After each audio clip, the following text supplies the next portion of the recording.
There once was a king who loved his people so much that when he went on a pilgrimage over 4,000 miles to the Mecca, he lavished gold on all passers-by.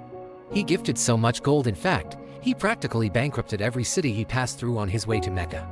And when he got there, well, he just kept giving and giving until he had no more money left. After finishing his pilgrimage, realizing what he had done, the king returned home and realized he had made a huge mistake. But before we get into the story, hello and welcome to the channel.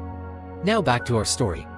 Mansa Musa was the king of the Mali Empire in the early 1300s. During his reign, the Mali Empire stretched from the Atlantic coast of West Africa all the way to the North African coast.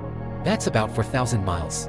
Under Mansa's rule, the empire reached its peak both in wealth and power. One day, Mansa decided to go on a pilgrimage over 4,000 miles to the Mecca. You see, Mansa had converted to Islam earlier in his life and he wanted to make the Hajj, which is the pilgrimage to Mecca for all Muslims to do at least once in their life. Now Mansa was not any ordinary man. He was the king of one of the richest empires in the world. So, he wanted to do this pilgrimage in style. He assembled a massive convoy that has become a thing of legend with over 60,000 men, 21 tons of gold, 33 tons of silver and untold amounts of other riches. There were elephant riders, infantry soldiers and artillery units. There were tents and mobile blacksmiths to repair weapons, along with tailors, barbers, cooks and entertainers. There were also architects and engineers who constructed impressive mosques wherever they stopped. As the convoy moved through towns and villages, Mansa lavished gold on passers-by.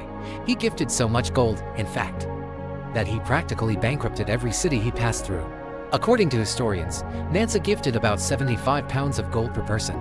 And since there were about 60,000 men in his convoy, that means that they were giving away about 4,500 pounds of gold every day. To put that into perspective, that's worth about $180 million today. So imagine if someone walked into your town and started handing out $180 million worth of gold every day. It would take them less than a month to bankrupt the entire city. Mansa's generosity was so legendary that many people believe that he single-handedly caused inflation in the cities he visited. After about 3 months of traveling, Mansa finally reached Mecca. Upon his arrival, he lavished even more gold on the pilgrims there and practically bankrupted the city. But it didn't matter because Mansa had come to the holiest city in Islam to repent for his sins and he had brought enough gold to buy his way into heaven. He built more mosques and gave more gold to the poor. In fact, he lavished gold on everyone. By the time he finished, Mansa had given away almost all of his gold. Realizing what he had done, Mansa set out on his way back home. On his way back, Mansa realized that he had made a huge mistake. He had given away too much gold, and now he had nothing to show for his 9-month journey. He realized that he had given away so much gold, in fact, that it would take the Mali Empire decades